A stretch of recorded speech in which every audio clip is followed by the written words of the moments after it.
When this guy spots a group goblins drinking water, he doesn't rush to attack them with his fists or some kind of weapon. Instead, he uses his skill and opens his inventory to add something like a Pokemon ball to summon his own goblin slave. Then he throws it right at them. Unfortunately, it falls short and drops to the ground before even reaching the target. That's not how it's supposed to work, and it startles the goblins, just as much as it startles our boy. They quickly spot our MC and rush to kill him. He has no choice but to use his fists after all. But it soon becomes obvious that going to kill him. Luckily, the summoning works after a short delay, and the goblin slave saves him at the last moment. The other goblins don't stand a chance. He kills them mercilessly, leaving nothing but a bloodbath behind. After the victory, the goblin slave becomes even stronger. Raises all his stats. If this goblin slave is only the starting point, our boy has many more summons to unlock, but to do that, he has to kill a lot more monsters. That's not a problem at all, because what could be more fun than defeating monsters with other monsters, right? But just a short while ago, everyone thought he was complete, failure with no chance of ever becoming a hunter, and our boy is no exception. The Hunter Association Stadium finally walks onto the stage to receive his highly coveted hunter license, having officially graduated as an E-rank hunter. See, he's an awakener of the lowest rank, meaning he was born into this world playing on hard mode.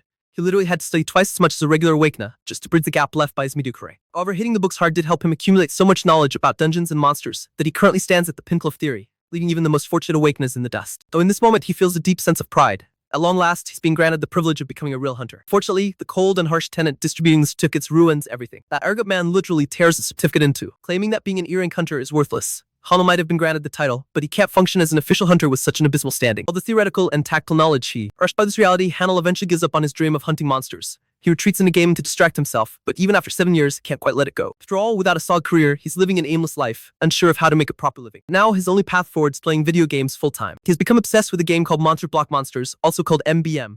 As the name suggests, you fight monsters using other monsters. Out of countless species, players are given the freedom to recruit and harness their unit's potential to put back hostile waves in this brutal tower defense game. On paper, the mechanics sound simple, but they're anything but simple. If you've ever played something like Bloons TE5, then you know what I'm talking about. This game demands rock-solid, rocket science-level placement strategies and optimal methods to push each unit to its absolute limit. It allows you to upgrade monsters, but the progression is agonizingly slow, even if you manage to grind your villain off. Their levels reset completely if they fall in battle. Permadeath is real here. There is absolutely no way to recover the stats of a deceased monster. While these unforgiving mechanics make the gameplay thrilling, they've also attracted a ton of hate, earning it the reputation of being a historically trash game. For instance, the game literally allows you to take down a magnificent 3-star ogre, using just a 1-star goblin if your strategy is flawless. As they say, one man's trash game is another man's treasure.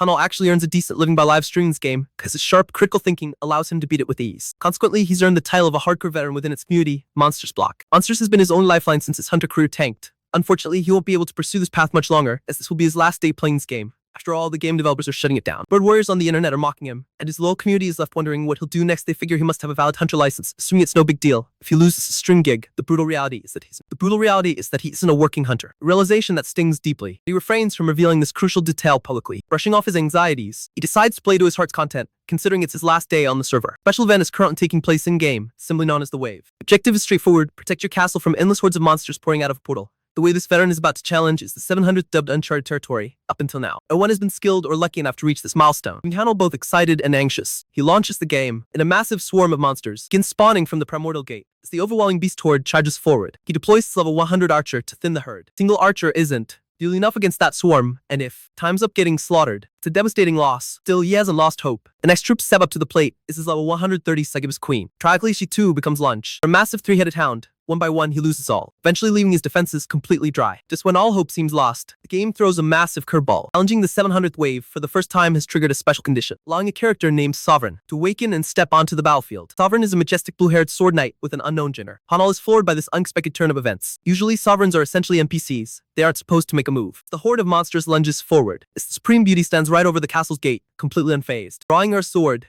Sovereign swings it with lethal grace, leaving a trail of the supreme light that slices through the monsters, like they're playing an up version of Fruit Ninja. Hanel, who has played the game thousands of times, is absolutely mesmerized by the character's sheer strength. Another wave of monsters barrels toward them. It leaps into the air and unleashes another arcane flash of light, devastating the enemy ranks. They continue to pall the bee. All that remains are massive piles. Much to our boy's shock, that marks the official completion of the 700th wave. For his entire string career, he believes Sovereigns had no purpose other than looking pretty in the background. But this is completely wild. This Sovereign is a literal cheat code. Suddenly, he realizes there aren't any viewers left to celebrate this unprecedented achievement. Stream had crashed, leaving only a single viewer in the chat. This mysterious viewer starts expressing deep gratitude for the effort Hanel put into conquering the world. Commenter rejoices, stating that thanks to Hanel, they will finally be able to live in harmony since he helped awaken their the ruler. Hanel has no clue what the abyss this person is rambling about. Things only get weirder when an arcane portal suddenly rips open in his room, and a holographic system window materializes, revealing he has awakened a new skill. Mention of a new skill triggers a memory of his old teachers. They used to say that while E-rankers are generally incapable of surviving dungeons, lucky few sometimes awaken additional skills later in life. It's incredibly rare, which is why this phenomenon is known as reawakening. Realizing he's been granted a second chance, Hanold decides to capitalize on the opportunity. He's absolutely fired up to make his grand debut as a hunter once again. Despite his reawakening, his main status window shows no signs of change. Detail that leaves him highly curious. His hope is revitalized, and a secondary notification pops up, granting him access to the details of his new skill. Summary presents him with two options. He can make a deal with the Sovereign or converse with the Sovereign. I have no clue what either actually entails. He blindly picks one. He selects deal with the Sovereign, yet right before the skill activates. Flashing red alert warns him that he lacks the acquired gold to trigger the condition. Arnold feels thoroughly exasperated. Just when he thought he was one step closer to his dream, he's thrown two steps back. The soft glow of his monitors sparks another idea. He decides to interrogate the sole viewer, who was yapping all that cryptic gibberish earlier. As soon as he boots his stream back up, viewer pops right back online. For simplicity's sake, let's just call the mysterious guy viewer 1. After locking the stream to ensure it remains a strictly one-on-one chat, Arnold proceeds to fire off the daunting questions he desperately needs answered. Since this user appeared at the exact moment his reawakening triggered, Arnold is certain they hold the answers. Without beating around the bush, he straight up asks viewer 1 if they know anything about his reawakening. Much to his astonishment, the viewer confirms it. Arnold always knew awakening was a phenomenon entirely beyond human control. Could it be that the entity on the other side of the screen is responsible for helping him reawaken? He follows up by asking why this sudden event happened. After all, why would an unknown being bother interfering just to grant a washed-up gamer a second shot? The mysterious entity simply replies that the Sovereign has chosen him, and that's all there is to it. As for why the ruler is granting this massive favor, solely because Hano was the calloused who awakened the ruler in the first place. Entity reassures him that the thick cloud of confusion currently muddling his thoughts will naturally disperse with time.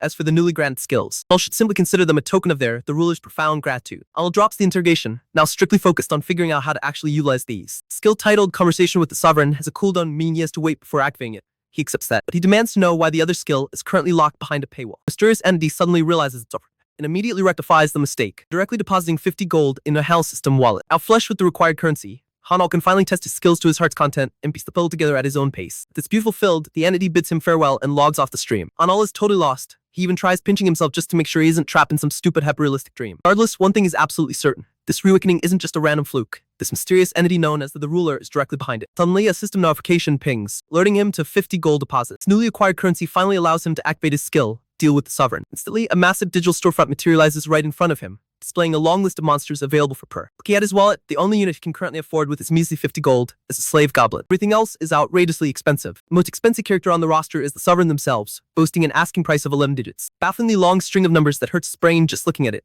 Naturally, our boy would love to add her to his arsenal. The sheer cost is staggering. However, it isn't the skill itself that fascinates him. It's the fact that the system window looks identical to the one in his game. Tiny holographic projections of the monsters spinning next to their price tags are almost a one-to-one replica of Monsters Block monsters, with only a few subtle differences. The game mechanics allowed him to summon the units he owned. Hal deduces that it should work the exact same way in reality. Sassy smart creeps onto his face. He doesn't need to be physically strong to be a top-tier hunter. He can simply have his summons do the heavy lifting. Speaking of gold, a realization hits him. In MBM, players had two ways to line their pockets: clearing dungeons or hunting monsters and selling the loot. Applying those game mechanics to reality, he figures he needs to slaughter some monsters. Applying those game mechanics to reality, he figures he needs to slaughter some monsters to farm the gold he desperately needs. Glaring issue, however, is that his current physical stats are sitting at rock bottom. Way too low to even hunt a lowest grade slime, let alone anything dangerous. Left with no other options, he confirms the transaction for the slave goblin. Blue Pokeball consisting of his slave goblet. It materializes in reality. Scene shifts to the bustling Hunter Association building. Paul is here to officially register himself as a solo E-rank hunter. After the receptionist pulls up his fresh record, he finds 4 available jobs suited for a rookie of his standing. Anal carefully compares the options, and deliberately settles on the one that seems the least. Suitable for his mere physical abilities, a goblin extermination quest, and a remote village behind the mountains. Lieutenant quickly warns him that the designated area is completely out of reach for emergency support. If hits the fan, he will be entirely on his own. But that is exactly what our boy wants. The last thing he needs right now is to attract unwanted attention. Feeling a pang of pity for someone so young potentially throwing his life away. Lieutenant updates his status. Following biometric verification, the registration process concludes. She promises to text him the relevant mission details. Anal is cleared for deployment and practically buzzing with anticipation for his debut. Upon finally arriving at the remote village, the client who issued the commission comes rushing out to meet him. Old man is overwhelmingly grateful that a brave hunter actually accepted his request. After all, very few awakeners would volunteer to trek all the way out here for such a pitiful payout. And so, the elder looks skeptical that a scrawny kid like Hanel can handle those nasty creatures alone. He genuinely worries for our boy's safety. Appreciating the old man's sincerity, Hanel flashes a confident smile. It reassures him that he won't let those creatures to follow the village any longer. Entering deep into the forest where the goblin nest is supposedly located, Hanel stumbles upon a rather unexpected sight. Instead of acting like disheveled creatures driven by primal instincts, the scribble goblins casually chilling by a stream, drinking water like regular humans, brushing off the weirdness. Hanel opens his inventory and pulls out his newly acquired familiar, which is currently resting in its blue blob form, channeling his inner Pokemon trainer. He throws the blue Pokeball at blazing speed toward the creatures. Sphere lands right in front of the bewildered goblins. For a 10-second, absolutely nothing happens. Ano finds himself in incredibly hot water. The Pokerball seemingly failed to deploy. Realizing the human standing before them is hostile, the goblins instantly bare their sharp claws and close the distance, ready to rip him to shreds. Knowing he has no other choice, Hal braces himself to fight barehanded. Instead of fleeing, he balls up his fist, ready to throw a desperate counterpunch. However, just as a green Manus is about to sink its claws into him, the system finally triggers. Goblin Summon makes a badass explosive entry, materializing out of thin air and brutally knocking the hostile monster away with a massive club. Seeing his summon up close makes something click in Hal's brain. And he first started streaming MBM. The very first monster he obtained was a standard slave goblin. For time, he had equipped that lowly minion with the leader tier items, falling the trash tier creature into an absolute chad. At soloed 100 waves of ferocious monsters completely unsisted, he had named that goblin Gono. Looking at the familiar stats, it becomes glaringly obvious. This creature is rocking the exact same top-of-the-line air ink equipment Hanel had grinded for. It solidifies his belief this is his Gono brought to life. Gono goes absolutely. That's crazy, literally tearing the two frontline goblins limb from limb. Third and final goblin utilizing its last few main brain cells, turns and bolts in the opposite direction. Unfortunately for the fleeing monster, Gono is equipped with Raven, Wing-Bit's shoes, moving like a literal flash of lightning. Familiar zips across the clearing ends. It's the final goblin into people. Before it can even scream, almost left standing there with his jaw practically glued to the floor. He never truly realized how terrifyingly strong Gono was in a realistic setting. The threat neutralized, the blood-soaked familiar trots back to his master, producing a surprisingly cute puppy dog face as he insists on a head pat for a job well. A head pat for a job well done. Once again, Hanel is left speechless. He never expected to experience this wholesome side of a monster personality. The system chimes, notifying him that Gono's affection level currently stands at 20 out of 100. Further details that reaching maximum affection will unlock a brand new skill. The usually pragmatic gamer, who was previously hesitant to even touch his summon, immediately drops to his knees and hugs the goblin like he is his long-lost brother from another mother. To the main agenda, Hanel notices a glaring issue. The corpses haven't dropped a single piece of loot. How is he supposed to farm gold? Thankfully, Gono already has it figured out. Familiar leaps from corpse to corpse, driving his hands into their chests to harvest their life essence, which takes the form of faint, glowing monostones. Portal of arcane blue energy materializes nearby. Gono casually toss it. The stones inside, exchange for the 3 low grade cores, that the ruler's castle of illusion directly deposits 30 gold in Hanwell's account. It all makes sense now. Instead of monsters dropping physical coins, is to extract their monostones and exchange them via the system. Hanel showers Gono. Hanel showers Gono with more affection for figuring out the mechanics so quickly. Now that the goal is secured, he prepares to collect physical proof of the quest's completion for the association. It seems those 3 goblins were merely the appetizer. Sudden violent commotion erupts from the depths of the forest, demanding their attention. Each passing second, the earth rattling thuds intensify. Trees are violently shredded and crumpled into splinters as a giant behemoth makes its grand entrance. An ogre, Hull instantly starts questioning his life choices. The ogre of the massive size is strictly supposed to spawn in beer rank gates or higher. It makes absolutely no sense for it to be wandering around an earring quest zone. However, a prominent detail catches his eye. The monster is heavily panting and covered in fresh gashes. It has clearly already been in a brutal fight. Still, injuries are no excuse to underestimate a boss-level threat. To make matters infinitely worse, a system alert flashes red. Gono only has 3 minutes remaining before his summon duration expires. The loyal familiar steps forward, completely unfazed by an opponent quadru. Gono shoots his master a competent glance, solidly asking for his trust. Fitting his Raven's Wing-Beat shoes, the goblin launches into a high-speed sprint, straight toward the towering beast. The behemoth roars, swinging a massive uprooted tree trunk like a baseball bat to swat away the incoming pest. But Gono is devastatingly quick on his feet. He leaps high into the air, taking the mid-air stance to the absolute limit, aiming his club squarely at the overskull. Ogre desperately throws its massive arms up to shield its vitals. Gono doesn't let up. The immense pressure quickly becomes too much for the beast to handle, resulting in a sickening crunch as its arm bones shattering, and its ribs cave in, pushing his amplified strength even further. Gono unleashes a shockwave that sends thunderous ripples through the forest, forcing Anil to skid backward just to stay upright. Ultimately, the ogre is completely crushed beneath the sheer kinetic force. Anil is absolutely floored by this astronomical display of raw power, rushing over to celebrate the victim with a happy little day, with only 3 seconds left on the clock before he vanishes. Anil hurriedly extracts the massive mana stone from the ogre's chest. Familiar then dissipates back into his blue orb form, leaving Anil holding a chunky high-quality Arcane Portal reappears to claim the prize, costing the low intermediate mana stone inside. Gets him a massive 100 gold deposit, pushing his current haul to a comfortable 130 gold. Seems the system has one more surprise in store, because this marks his first official monster takedown. Anil is rewarded with a premium gacha ticket. This ticket allows players to roll for exceptionally rare items, though any veteran knows the drop rates are usually absolute trash. Activating the ticket causes an ornate task full of mysterious goodies to materialize before him. Fascinating truth is revealed by the system. The leader gear he pulls from the gacha isn't just for his summons. He can actually equip the items himself to boost his own rock bomb stats, before he can celebrate his newfound potential. Sound of stabbing branches alerts him to incoming company. A fully armed group of awakens rushes into the CL. The trail does indeed lead them right to their target, but the problem is, it's already dead. As soon as Hanal gets a clear look at the squad, his heart sinks with despair. He instantly recognizes the one leading the pack. Yun Sua, the formidable leader of Team 2 from the prestigious Pumbak Guild. It's immediately obvious that her team had been the ones fighting the ogre earlier, whittling it down before it escaped. Dealing with a high-ranking guild over a stolen kill is never going to be easy. Anil tries to quietly hightail it out of the area, but Sue barks at him to freeze. Her squad instantly fans out and surrounds him. After formally introducing herself, she sharply explains that the abnormal ogre was their designated prey. She's vividly thrilled with neither the situation, nor the fact that someone else seemingly snapped their kill. It's an incredibly tense situation for our boy. Sue glances at the fallen ogre, wondering just how this guy managed to defeat the monster alone. even if they had been wounded in the fight. 3 of them as B-ranks were trying their hardest to defeat and couldn't. And judging from this information, she concludes that reacting accordingly, she extends her hand, produces herself as Sue from the Poomback Guild. Fatty wants to see what kind of guy she's dealing with, so Hanel reacts calmly with an introduction of his own. Shocking part is that Sue consents that an Archangel is actually interested in the person standing in front of her, and she just can't play the finger on what makes simple-looking guys so special. Curious about his abilities, she asks Hanel if he hunted the monster alone.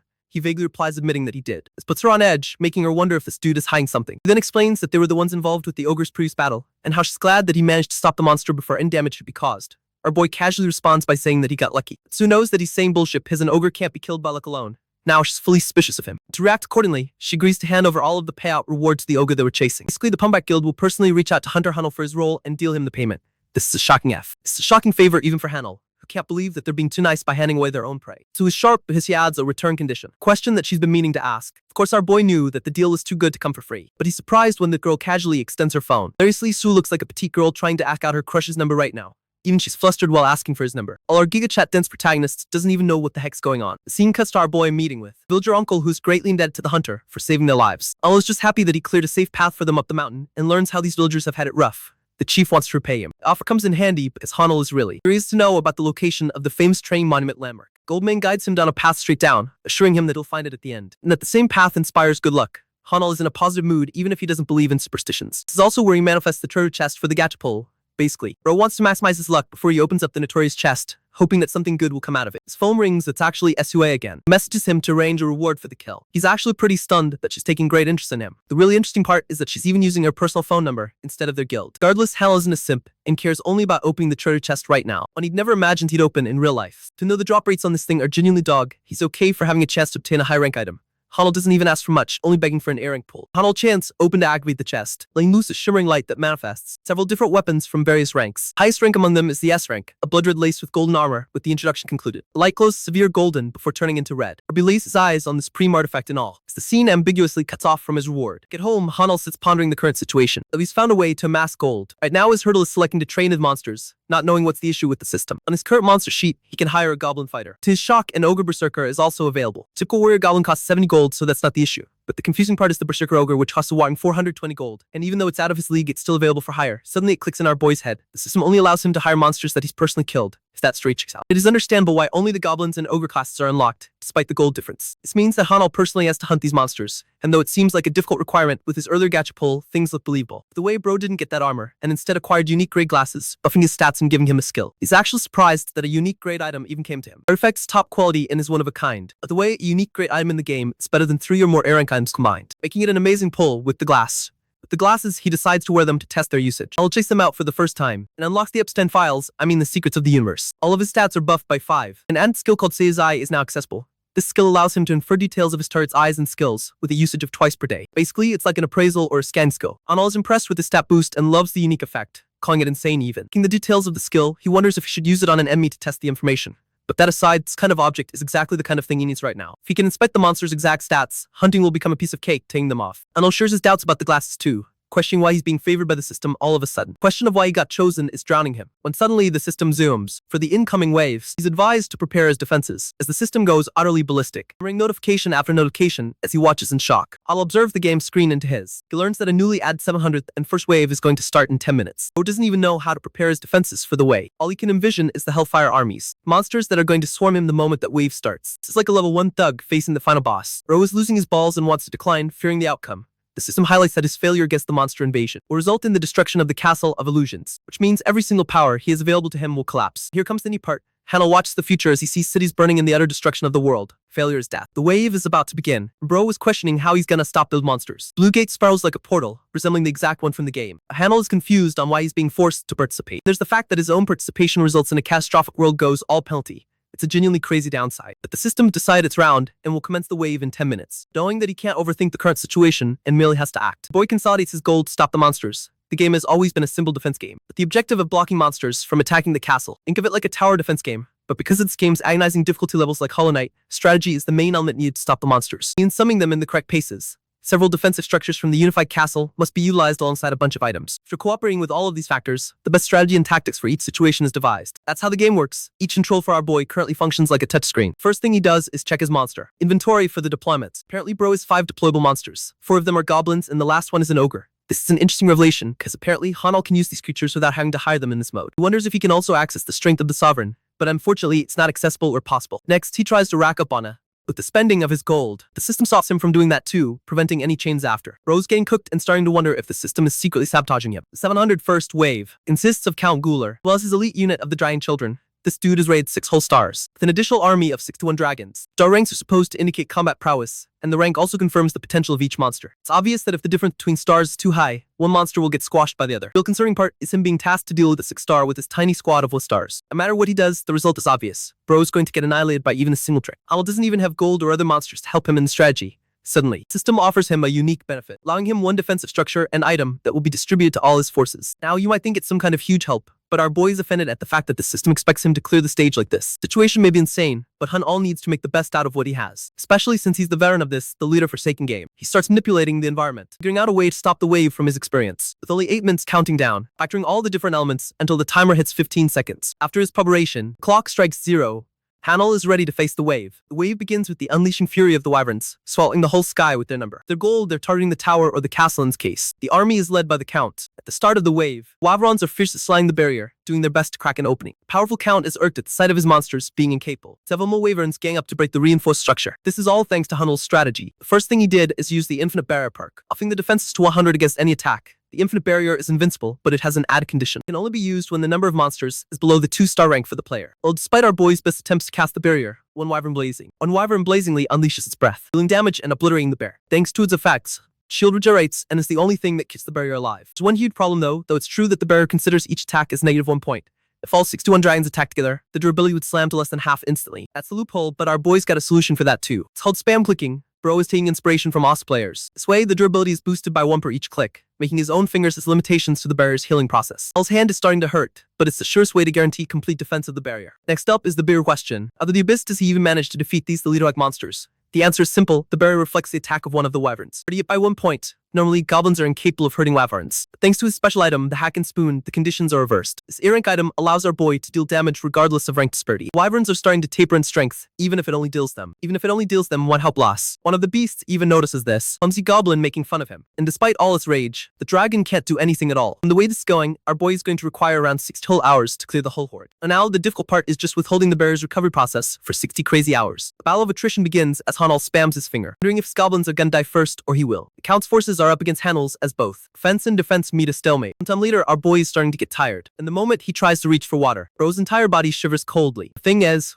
this man isn't even allowed to interact with anything outside the game. Long story short, Al has to suck it up and get no rest. No water, no food, no shitting, no gooning, no beating his meat, just to beat the game. With all his movements caught up, he knows that the average person would go insane from despair. But this man is built differently and calls it the mere start of the game. One of the dragons erupt in calamitous rage and fires off a titanic fire breath, chipping off the barrier by a lot. And cornered and feeling the thrill is the very reason our boy loves this game. It's only 2 hours and just passed with 58 left to go. The penalty is far too high. The whole world will meet destruction. The Hanal goes gamer the leader mode and accepts complete control of the situation, vowing to fight harder. 12 agonizing hours race by, but he's not even halfway there. Damage is eventually going to stack up, so sooner or later, things could be better. The goblins are slowly chipping away at the dragon. 2 wyverns collapse, but the rest of the army remains. Still, Hanal is okay with this outcome and just wants to continue this trajectory. 3 more monsters collapse. His spirit holds on. A day has passed and when a few more wyverns tried to pierce the barrier. 2 half-drinks died in the process. The Count knew his numbers were toppling. More wyverns began to fall as well as the half-drinks. And after a crazy run, only 2 Mazanters remained. At this point, Hanal couldn't even touch the screen and was unable to reset the durability for the barrier, only for the wyvern to pierce past, before releasing a dual strike headed right for the shield. This attack is the game changer. The infinite barrier is officially destroyed, waking Hanal's soul open. A few seconds he decided to rest, as the barrier got obliterated. And if the castle takes even a single hit in its current condition, it will fall. However, Gano decides to make the sacrificial play. Heads right up to confront the dragon. Still think this is the coolest depiction of any goblin. Bro looks like he could have a whole manhwa about him. Anyway, the two are about to clash. Goblin against dragon. Gano's got that ore farming gaze. It literally pours his everything into smashing the monster's skull. His mace is so powerful, it stuns even our boy, defeating the dragon and even toppling the Count. With this, the wave is officially cleared. Much to Hanal's shock, he screams in celebration, but before even breathing another second. And Hanal collapses instantly, except as when the sun is out bright. Brought and even know when he got cooked. He stares at the system screen, remarking the clearance of the wave, adding him 20 wyver bones, 10 drake scales, and 5 drake hearts. These are the loot from the mission, but he doesn't really know what he's going to use them for at all. The system then comes to explain that 3 conditions are left until he can share a conversation with the sovereign. The first condition is to amass a playtime for 50 hours, and the second for defending successfully. Hanal doesn't even know the purpose of the conversation. let alone why the heck it is blocked by 3 conditions. Regardless, bro is just happy that he's cleared 2 of them, so he'll soon be able to access the feature. Then comes the final reward, one he'll get for clearing the waves. Screen shines a bright light, blinding the room in astonishing renewal. Get a shot of his phone. Apparently Bro got called 7 whole times by his admirer, Sua. Back at the Pomak Guilds, whose brother refuses to understand the situation. Same guy that is supposedly an E-rank managed to beat an ogre. Big Shaq from the NBA over here is tall as in he thinks our boy is a fraud, but Sue emphasized that there's been rumors of Hunnel's reawakening. Suak doesn't believe it for a bit, knowing that reawakenings are pretty rare. We find the man of the hour, Hunnel himself, dashing as fast as he can for a talk. He knows that they've been waiting for. He knows that they've been waiting for a while, and apologizes for being unavailable. Even though bro is apologizing a ton, somehow Yuck still has to stick up his villain because the guy made his sister wait for 3 days. Sue hollers at her brother and tells him to stop. Meanwhile, our boy takes notice of their relationship. For Hunnel, she gives him an explanation regarding the ogres, rewards as well as the payment summit. Our boy wants to kick things off with the association report first. They're brought to the staff desk where the receptionist receives Sue's personal testimony watching this guy take down an ogre. She knows that no one else could have arrived, even if there isn't any physical evidence. Zack, being that overprotective older brother, glares at the receptionist for even trying to question them. She instantly folds. At the same time, she argues that a monster of the B-rank caliber requires proper formal verification procedure. What that means is that they're going to be measuring our boy's stats to see if his story checks out. It's going to be done using a Minotaur, and that's a problem. You see, Sue understands that the guy has reawakened, but even she couldn't check his stats. Worried, she even vouches for him. They use a different verification method. But Hunnel himself is pretty confident and vows to do the measurement right away. In the next scene, the modder clears one of the member stats at D-rank. And next up is our boy's turn, so Sue is naturally worried. Her brother believes this is the best situation possible, because he wants to see the kind of potential Hunnel has for inspiring the constellation's interest. If he doesn't have any ability, then he's not worthy of being noted. Finally, our boy places his hand on the giant stone, with nothing on him to help boost his stats. It's been a while since he stood in front of one of these, and like other hunters, he too had his mana measured 7 years back. The monitor fires up to check his staff, while his friends await patiently. Suyuk is drawn to assert reaction, but suddenly the manometer's measurement reaches completion. Hunnel stands as the evaluation clears his new rank as a whopping S rank. A jaw-dropping crazy turn of events that steals everyone's attention. S rank scripture is something that not even Hunnel himself had any idea about, until he get the final reward for the mission. You see, back then he acquired a new skill. It's called the Ruler's Afterimage, which adds the strongest monster of the previous wave stats to the player's stats. However, the stat is only accessible for 30 minutes and can only be used once per day. Basically, broke and used Count Guler's stats for the allotted time period. And that's what he did, buffing himself to obscene levels. He got the perfect skill for the measurement, Beep. Because while the skill is active, his powers are comparable to an S rank. No one can fill a thing, the world will simply consider him an S rank rookie. Both siblings are stunned. Insuya cast off for a calm moment despite his hesitation. The measurement concluded, he's officially recognized as the person to defeat the ogre. One of the members assures him that it's all they needed. Arnold thanks the siblings for helping him progress the process smoothly. He wants to head out straight away, but as he's leaving, Zayuk stops him for a chat over coffee. He's inviting him as the vice club leader too. It's a grand invitation that catches the attention of everyone else. The people are interested in this development, only for our boy to act as smug by rejecting the offer, believing that all he needs to. Saying so, Hannah walks away from the scene, leaving her pissy brother at a loss for words. Come back home and his face is everywhere on the news. The stream has just started. The Hunter Association declaring his current rank is B rank. By the way, this is because the association doesn't allow a hunter to jump more than 3 ranks at one time. Well, even his own stream is having some commenters shitting on the trash game. Bro plays it chilly and acts like he's not the one they're talking about. Viewers are going crazy for the secret S rank who stood up to Sayak. They speculate that this dude might end up joining the guild, but also learn about the rumor of him rejecting it, while they're glazing and talking about him. Hanel adds that he's got some new content for the viewers. It's actually hunter-related content. The viewers aren't as much interested. He decides to pioneer their interest by asking their suggestions to clear a specific dungeon. They're stunned that he's gonna stream the entire raid experience, as that's considered straight up illegal. It's a confidentiality agreement for hunters that can't be violated. Instead, Hal intends to just post the clearance certificate and then tell the story him. One viewer suggests taking on the Mad Dragon's Nest, but another drops 50,000 won for the Giant's Kitchen Dungeon. Then a third viewer drops a million freaking won, begging him to rip off the Queen's legs in the Spider's Forest. Difference between 50,000 and 1 million is insane. The donations are even overwhelming for our boy. He tells them to calm down and stares up at the highest notification. 10 freaking million won have been allotted to him. In the shock and attention of every other viewer. Rose got a whale for a fan, but in reality, it's the assistant of the sovereign who wants to talk to our boy. Hanal can only wonder where he's being sent for such an enormous amount,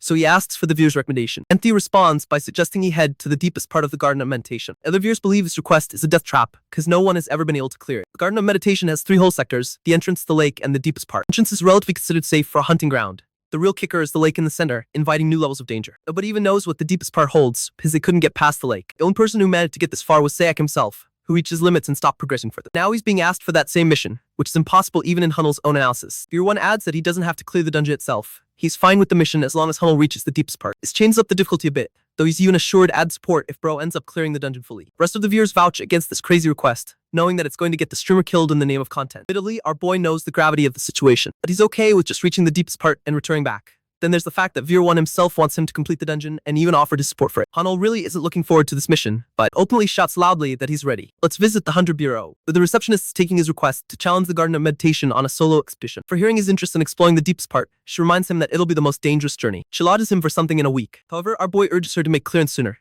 It's not like he has to take anyone on a solo expedition after all. He offers him tomorrow for a slot, something Hanel is fine with. He's expected to come by at 4, so Hanel leaves having made his appointment. What? He's exiting the building, an interesting duo drops by. Buying for his attention for a chat, we have Ma Young-hoon and so on. Both individual HR team leaders of the Aegis and Sanara Guild meeting him. Boy realizes that they must be familiar with his evaluation, reset recently. Both Aegis and the Sarai Guild are thrilled to welcome him aboard. They're actually 2 of Korea's big 3 guilds. They're both interested in offering way more attractive terms than whatever Punk Bike asked of him. But our boy is genuinely uninterested in any guild conversation and walks away focusing on his mission. Doesn't really have any consideration for joining a guild as it will hold him back. What he needs to prioritize is the dungeon, and speaking of it, Sayak receives a fresh report from our boy himself about his mission. Bull explains his intention to reach the deepest part, the same part that not even Sayak couldn't reach. That's why he's calling the S-Ranger for information. Of course, Sayuk knows that he doesn't have to give up anything, till our boy reveals that he's got a secret way to clear the dungeon. The statement stuns the vice leader. Our boy assures him that he'll publicly announce that he cleared the dungeon with Pumbai's help. This creates an equal incentive to share the information. This is why Sayuk is willing, though he's curious if Hanal really has a way to clear this dungeon. Our boy asserts his confirmation, so the vice leader acts upon another proposal, urging him to join the guild. Of course, our boy denies immediately,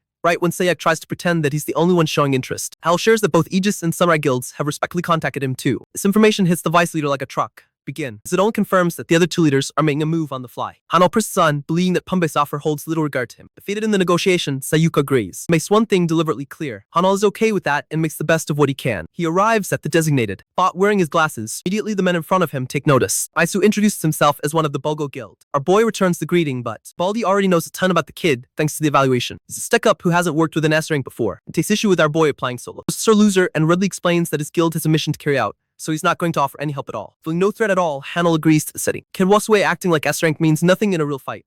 Even Hanel didn't expect these guys to be on their period on the first day. It's lucky to have gotten in, but for dungeons like these, a minimum party size is required with a month-long reservation. Party members have waited for a while, and our boy managed to get in on day 1, so they're upset about that. Regardless, he activates his Save's Eye to infer the ranks. All of them are garbage and won't be able to keep up with our boy in the deep part. This means they could be being used for spying. Regardless, Hal knows he won't be running into them. Baldhead turned back to question why he's smirking. Hal tells them he remembered a funny joke, but the idiots are so insecure that they take it as offense and want to beat him up. In the middle of this, staff member opens the gate for the dungeon raid, inviting crackling green lightning. Hunters are told to speedily advance, or else the gate won't hold. And it's actually our boy's first time entering a real dungeon. Hal heads inside, curious to see what awaits him. The system screen outlines basic details like dungeon capacity per raid. Here, the Sovereign Servant bids him the best of luck with his support, partially modifying the landscape of the dungeon. The party members are here, but Egid senses that something is wrong from the start. He can barely recognize the place as it's nothing like the entrance. Broses the Vietnam flashbacks will. His buddies are questioning why there's a lake here. The entrance isn't supposed to be like this. Some of them even know about what it looks like. It's a first for Hanel, who understands that the entrance is meant to be an easy clearance. From the information that Sayek described, this version is nothing like the entrance at all. System screen officially announces them with a new briefing, welcoming the hunters to the lakeside. The hunters are pulling their hair for an explanation, while the system shares the pig mallets massacre. This is their mission, to protect the pig mallets from the hands of their slayers until the night. Passing this mission earns passing through the lake and grants entry to the deepest part. If they fail, every single challenger will die. This is a critical downside. Surangers are losing it, and they are not ready for this mission. Point Kwang Su's men want him to bail out, but the moment they try to access their status window to bail out of the mission, these guys realize they can't quit at all. Ked has been trying to escape for a while now, but he's stuck all the same. Current number of pig mallets is 130, with 2 already having been slaughtered, dragging the number down to 128. Kwang Su is packing and asks the local S-rank hunter for an explanation, asking for any clues on how he could help them. Our boy calmly explains that he doesn't know a thing about what's going on. If he has information regarding the lake, his words light up Kwang Su's confidence as he bids our boy to. He bids our boy to fill them in with the information too. They're happy to assist in any way they can. And laughs at the irony because these are the same dudes who were berating him earlier. He makes condition in order to cooperate with them. First, he'll share what he knows, but they're gonna have to follow his orders in exchange until the whole thing's cleared. If they can agree to that request, he's happy to explain it all. Deal threatens the authority of the guild, as it will allow Hanel to displace their leader. But it's not like they have a choice, as the system hammers down another decrease in number for the mallets. Wasu knows they're cooked if they don't comply. The Egget agrees to the plan, as long as Hanel can take the fall if his plan self-destructs. But that's an unfair condition, since our boy is already offering a reward. Kwangsu patiently listens and agrees to hear him out. Hanel explains the details of the terrain they're dealing with. He maps out the exact structure of the lake sector. Massive lake situated at the dead center of its streams all over the forest in a wood pattern. And the egghead is stunned by his rich information sources, but Han will keep it simple and explains that he's got a scouting skill. Wonsu is shocked and feels happy because they could never get lost with this guy on their side. From the layout is in cohesion with the information Sayek shared. Precisely what's happening right now is that our boy is using the special map given to him by Viewer 1. It's a gift from the castle, so he doesn't have to do much of the heavy lifting. Mission's pretty simple. They'll save the pig mallets from being slaughtered, but that means locating them is important too.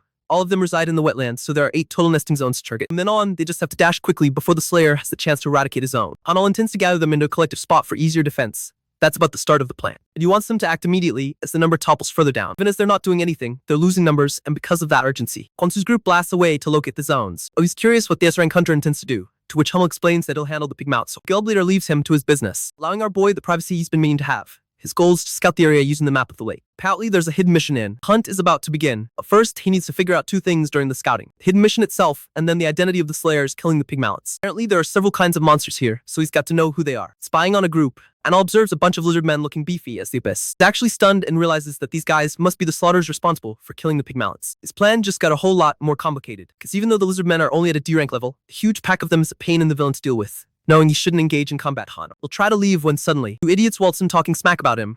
The worst part is that they're both headed in this direction, jeopardizing our boy's safety in the process. The big mouth's talking high and mighty, till this man's head literally gets taken right off his shoulders. One of the monsters lunged right in and slaughtered the human. His head spools out blood. Watching the merciless lizardman pop out of nowhere, the dude gets riled up and tries to attack the monster recklessly. His rage-filled fists attack. Bro's fury knows no bounds. He lands the final attack. But here's the shocking part. None of that did any damage at all. This is because the lizard men collectively have access to a swarm team bonus. That same tiny D-rank monster they had experiences a 2-stage evolution and jumps up to B class when they're together. Because of this insane buff, the creature rips his arm right off his body, rendering the guy screaming for his life. And the monster takes its weapon and is about to deal the killing blow when suddenly the King of War himself, Gano, arrives and blocks it. This chat of all goblins has been summoned to even the odds. The rank guy from the Bowler Guild cannot believe his eyes. He has just been saved by a lowly goblin slave. Al shows up from behind and reminds the big guy that he asked them to stay at their designated places in the dungeon. The big guy explains that he simply got lost along the way and somehow ended up in this section by mistake. Al tells him to retreat and take care of his wounds while he handles the lizard man himself. He then orders Gano to quickly clear the surrounding monsters. He's already short on time and still needs to locate his quest. Gano moves immediately and activates Raven's wing beat. He dashes past the lizard men so fast that they can barely track his movement. The named goblin slave takes down one monster, after another before the lizard can realize what is going on. Meanwhile, Hal stands calmly watching the fight while enjoying as a spectator. Even though the lizards heavily outnumber Gano, he knows to stand no chance against him. Then one of the lizard men seems to use all its brain cells at once. It realizes that attacking Hanel directly might be their only option. Suddenly leaps at him, aiming for a one-shot kill. Hanel instantly activates the ruler after him and draws the stats he gained from Count Cooler in the previous wave. Being Ezwing strength for half an hour, he easily knocks the monster away as if it were nothing. At that time, Gano has already finished clearing the remaining brain-dead lizards. Hanel praises his goblin servant and Pat, even though he finds the whole interaction slightly sus, and as expected, the goblin blushes. While the affinity increases by another 10 points, he then sells the man of Stoneth, collected and earned some easy gold. Since this is his first time selling a lizard man stone, that the ruler's castle of illusion grants him a bonus reward. Luckily, Gano then taps at his wrist, trying to remind her Null that his time limit is about to run out. As Hull starts wondering whether there's any possible way to deal with the ticking timer, Goblin Slave suddenly begins to resemble those greedy goblins obsessed with gold. At that exact moment, the system pops up with a notification, informing him that he can simply pay 5 gold for every additional 10 minutes if he wants to keep his monster summoned longer. Dude finds this move extremely lowly of the system, noting how it constantly tries to suck him dry whenever it gets a chance. But he also knows he does not really have another option available. Before he can think further, he hears a strange rumbling noise. Suddenly, a massive herd of pig mallets comes charging straight toward him, but slowly trickles down as he wonders how he is supposed to control such a large group of what should be easy targets. Again, Gano steps in to save the day by communicating directly with the pig mallets the goblin captured. Goblin captures their attention and passionately praises his master, telling them how much Honol genuinely wants to protect and save them. Pig mallets instantly burst into tears after hearing the emotional speech and rush toward Honol, trying to show their gratitude. Just like that, Hunnel finds himself able to guide the monsters like a shepherd leading his flock. After resolving this unexpected situation, he continues scouting the area alongside his goblin. He gets eliminating every species of lizard man that dares to approach them. However, when he later attempts to sell the Monstones again, the system suddenly flashes a red warning,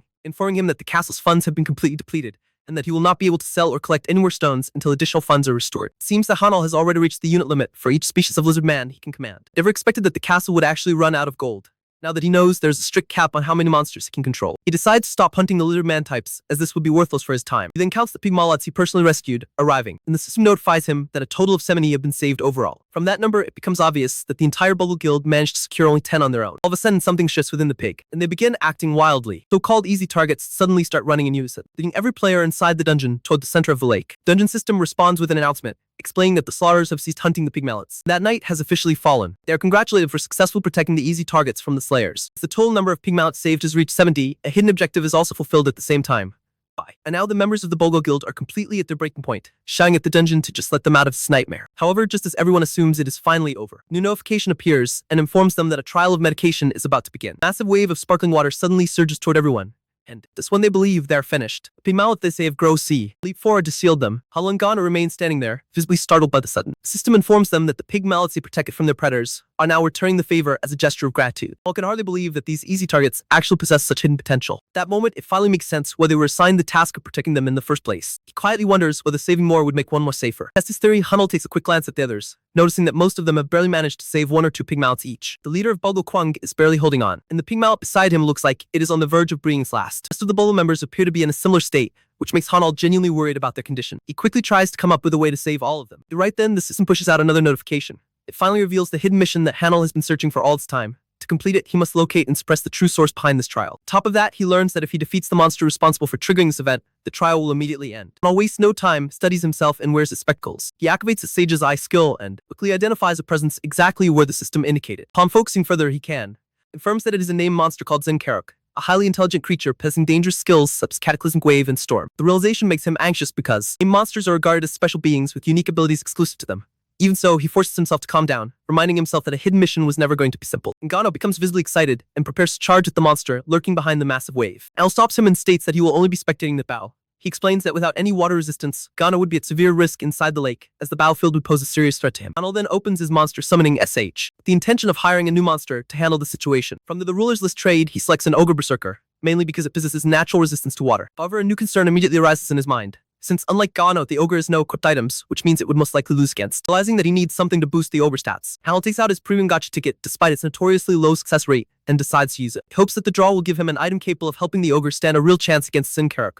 The ticket activates. A golden light bursts out, forcing Hanel's eyes wide open once again. He feels a surge of excitement upon realizing that it is an S-ranked item. Yet that excitement quickly turns into confusion, because the item does not appear to be something particularly useful in combat. Meanwhile, the water current continues to grow stronger, leaving him with no real choice but summon the ogre and equip it with the item he just received. The moment he places the item on the ogre, the creature suddenly collapses to the ground. At the same time, Huddle hears a desperate scream from one of the Bulgal members who's close to drowning, so he rushes over to help without hesitation. Disappointment flashes across his face as he grits his teeth, realizing that he might have to handle everything on his own now. On top of that is the ruler. The ruler's afterimage only has 12 minutes remaining, after which he will revert back to being an E-rank nobody. And so he chooses to prioritize saving the others, though the strain begins to show as he struggles despite his temporarily superior stats. Just when his grip starts to loosen, and he is on the verge of letting go of the tree he is holding onto, the violent current suddenly begins to weaken. When he looks ahead, he sees the ogre standing firmly in the water, wearing what looks like a Harry Potter cap. Ogre speaks in a heroic tone and asks his master if he has been harmed anywhere. Homui greets Hanel and introduces itself as his humble servant, behaving in a manner that looks nothing like what anyone would expect from an ogre. Ol finds himself perplexed, because from his perspective all he had done was place an S-rank item. Archmaid Ganner's hat onto the ogre's head.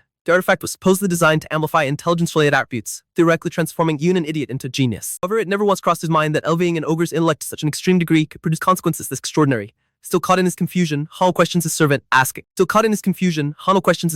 asking how it is even possible for him to articulate words so clearly and hold a proper conversation. In response, the ogre confidently flexes his muscles and explains with evident pride that the hat bestowed upon him by his master has altered his being, reshaping him into an entirely new version of an ogre. Following this declaration, Ogre respectfully lowers himself into a deep bow before Hanel, and humbly requests that his master issue command. Hanel answers that prior to giving indirect orders, there is something he wishes to clarify. The ogre readily agrees without hesitation. Hanel then inquires whether the monster is now capable of wielding magic, which the ogre proudly responds with a yes, explaining how he just imbued his log with it. Hearing this explanation fills Hanel with excitement, as the circumstances finally appear to be turning in his favor. Seizing the momentum, he instructs the ogre to advance directly through the violent storm, while he himself follows close behind. Without delay, the hat-wearing ogre begins, forcefully pushing his way through the overwhelming. Hanel even gives the ogre the name Odolf and tells him that he's depending on him. The moment he hears his name, Hanel's cheeks turn red and tears begin to fall from his eyes. Deeply moved and filled with determination, he shouts that he will give everything he has and even sacrifice himself to repay this honor. Odolf then charges ahead through the steam, clearing the way, and Hanel feels confident that they will arrive soon. The sudden change makes Zenkarok uneasy as he realizes that someone has managed to outsmart his magic. Though he believes that whoever did this cannot be an ordinary mage, he still remains confident that breaking through his barrier will not be easy. Meanwhile, Odolf reaches the barrier and is immediately stopped by it. He informs Hanel about the blockage, and Hanel tells him to keep striking the same spot over and over, hoping that repeated force in one area might eventually break it. Ogre starts explaining using logic and mathematics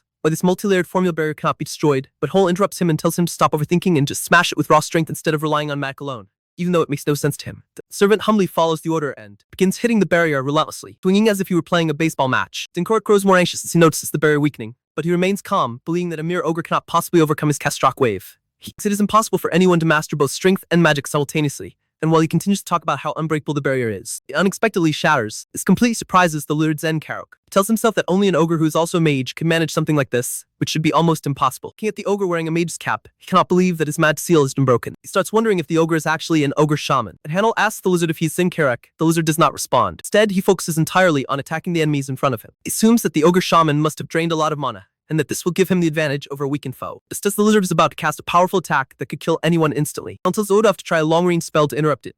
Hanel expects a F. Funnel expects a fireball or something similar, followed by a charge at the enemy. But the ogre simply throws the log at Zenkarok. The lizard does not notice that a real log is coming at him. He arrogantly claims that he's already won, insisting that no magic can break his barrier and that he had anticipated this attack. However, when the log finally hits, all of the lizard man's competence shatters instantly like fragile glass, and he collapses defeated on the spot. Kyle turns to his massive servant and comments that the spell he used merely looked like a log being thrown, and Odolph immediately apologizes, explaining that he has not yet learned improper spells. Scene then shifts to the Pumpback Guild headquarters, but the leader is being pressured to hire the newly awakened S-ranked hunter Hanel quickly, before the rivals get the chance to snatch him up. Despite their insistence, he's seen. Need to pursue some measly S-ranked hunter, since he already has so many to spare. Back in the dungeon, Zenkarak has been successfully defeated. Odolph carefully picks up the Moonstone and brings it over to Hanel. Hanel praises the big guy for his hard. After they finish exchanging words of acknowledgement and fighting for who gets the credit, Hanel sells the special soul stone to the castle. The castle then imputes the rewards, which include a special zone development permit, and another gotcha ticket and a small amount of gold slightly reduced due to the lack of funds in the castle. Furthermore, Hanel now gains the ability to use Zenkarak during his wave defenses. Decides to leave, checking the rewards for later, and heads back for the time being. When he returns, finds only the blue-haired female hunter from the Bulgo Guild conscious. She immediately asks if he has managed to save them all. Thanks him humbly for his efforts. Hanel inquires about the rest of her guild members. She tells him that they're all alive and have begun to receive proper treatment. Just then, the leader Kwang arrives and asks to have a word with Hanel. The guy almost barks at him as if he's about to punch him, but unexpectedly he drops to his knees and thanks Hanel on behalf of his guild for saving everyone. He apologizes for how he treated Hanel when they first entered the dungeon. Hanel finds it unbelievable because he never expected the brainless musclehead to actually be capable of apologizing. He offers his hand to help Kwang up, tells him to get back on his feet and look after his guild members who still need him. The two shake hands, and Kwang's eyes fill with tears as he promises to remember this debt and repay it someday. The system then notifies them that the trial of the meditation has been successfully overcome, and gives them the choice to either stay back or proceed to the deeper areas. Unconscious hunters are sent back automatically, but all others are given the option to choose. When Kwang learns that Hanel plans to stay, he tries his best to convince him to retreat for now, assuring him that they will help him regroup and return after getting fully prepared. However, when Hanel shows Kwang his monster, explains how he already has reliable teammates to back him up. Kwang gets scared and finally understands why Hanel still wants to continue, stopping his attempts to persuade him further. All of them express their gratitude to Hanel and leave. While our boy stays behind to push forward and complete the dungeon, a feat that no one else has ever managed. Once he has also completed the hidden mission, the dungeon system informs. Dungeon system informs Hanel that he will be granted a special reward, in addition to the standard ones he is receiving. Scene then shifts back to Choi Kang, who is still being persuaded to hire the new S-ranker. Vice Head P. Myul-hoon, along with his sister, tries to explain why their top guild should bring him on board. Leader, however, keeps on rambling that they themselves are in a tight spot. Moreover, since the S-ranker is still officially registered as B-ranked in the guild, he does not see this as necessary. Just then, he receives a notification of that a red pattern dungeon has been detected, indicating a higher likelihood for a dungeon break to occur. He sees that the place is the Garden of Meditation, which is the same location where Hanel is gone. The leader decides to pay it a visit. A few hours later, the guild leader, along with his subordinates, arrives at the dungeon site and inquires about the situation. Dungeon force at the location explains that the dungeon is shifted into a red pattern one. They add that they have already evacuated the nearby civilians and that they will be needing the Pumbak Guild's assistance to handle any emergencies that arise. On which the man in the black suit replies that 6 hunters have managed to make it out, but one hunter has entered the deepest part of the dungeon. Right then, the guild leader of Aegis, Ma-da, the leader of the Santorai Guild, Sonorai, also arrive. All of them are deeply interested, as this is the first time a single hunter has been able to reach the deepest part of the dungeon. They are confused as to who could be capable of achieving such feat until the man in the black suit confirms that. They have been informed that the identity of the person is Hanel.